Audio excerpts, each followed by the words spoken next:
Être skipper IMOCA, je pense que ça fait partie des rêves de beaucoup de navigateurs. Donc moi, je vis une sorte de rêve en naviguant sur l'IMOCA Bureau-Vallée.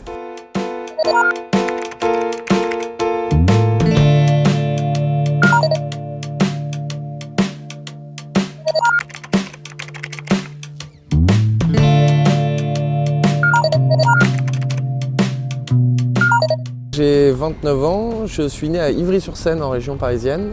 J'ai grandi dans la forêt de Rambouillet. On a passé toutes nos vacances avec mon frère et mes parents à l'île aux Moines dans le golfe du Morbihan. Donc école de voile, quelques stages au Glénan l'été. À 18 ans, j'ai acheté un petit bateau de régate et on a commencé à participer au Trophée Atlantique avec une bande de potes. Je faisais beaucoup les convoyages en solitaire.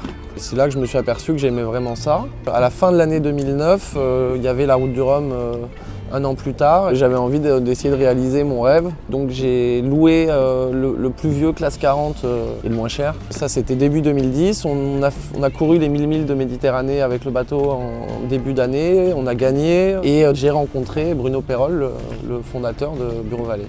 J'ai fait la Route du Rhum. Ça a plutôt bien marché. Ça a beaucoup plu à mon sponsor. Moi, ça m'a beaucoup plu. On a décidé très rapidement de continuer ensemble. En 2011, il y a eu une opportunité sur la fin du programme de Jérémy Bayou sur Delta d'Or, avec Delta d'Or. Et donc ce bateau-là, on l'a eu en main en août 2011. Et il est devenu Bureau-Vallée et on a couru la Transat Jacques Vabre 2011 avec mon frère. L'IMOCA, c'est la catégorie de bateaux qui permet d'aller autour du monde sur la course mythique qui est le Vendée Globe. Il y a un tour du monde en double, il y a une participation à toutes les grandes classiques au niveau des transats. Bon, il y a un programme qui est assez riche. Ensuite, on est une classe qui recherche la performance, donc mais vraiment extrême. Donc il y a une dimension nouvelle technologie et développement technologique qui est énorme. Et ensuite, sur l'eau, ce sont des monocoques qui vont extrêmement vite et qui sont très puissants. Aussi bien au niveau du programme que de la technicité, que de la navigation elle-même, c'est un sport déjà très complet, la voile, et qu'il est encore plus dans la classe IMOCA. Maintenant, la volonté de développer justement à l'international et d'aller chercher aussi des budgets de sponsoring de courses, de choses comme ça à l'international, je pense que c'est vraiment la bonne idée, la bonne voie. Comparativement en fait à tous les grands sports populaires, si vous voulez un jour que tout le monde suive la voile, il faut que tout le monde l'ait ou puisse la pratiquer tous les jours.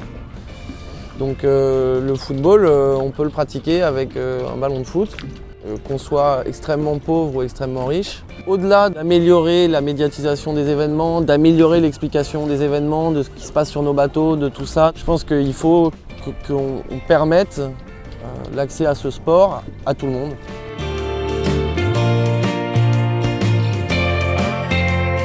Ma première expérience en IMOCA, c'est une expérience absolument géniale parce que c'était une transat en double avec mon frère Nelson. Et puis on s'est extrêmement bien entendu sur l'eau et sur un support compliqué. Ça, c'est un souvenir déjà énorme. Humainement, ça a fini de nous souder pour le meilleur et pour le pire comme des frères, et ça c'est éternel.